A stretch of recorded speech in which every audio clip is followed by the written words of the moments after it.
KV Ramanachari గారి జన్మదినానికి సంబంధించి పూర్వరంగంలో 7 రోజుల పాటు సప్తాహం అంటే 7 రోజులు సరిపోయింది, నవాహం అంటే 9 రోజులు సరిపోయింది, ఏకాహం అంటే 1 రోజు సరిపోయింది.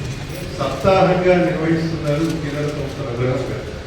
ఈ సప్తాహంలో మొదటి రోజున సత్తా భారతి గారు హరికథ చెప్పడం.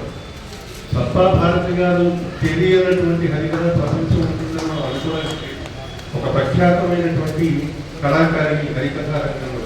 పైగా శివలీల అనేటువంటి కార్యక్రమంలో మనం ప్రారంభం చేసుకుంటున్నాం. శివుడు ఆదిదేవుడైనటువంటి వ్యక్తి మనందరికీ తెలుసు.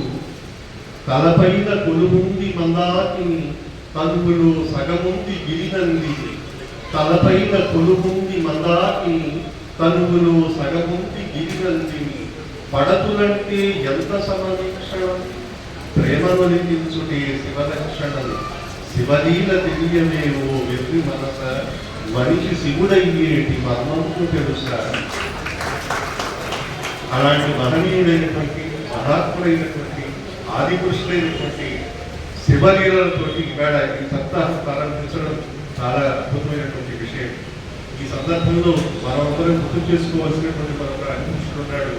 ఆయనే శ్రీమద్ అజ్జాడ ఆదిపట్ల నారాయణ దాస్ గారు. ఇటీవలి కాలానికి రమణాచారి గారు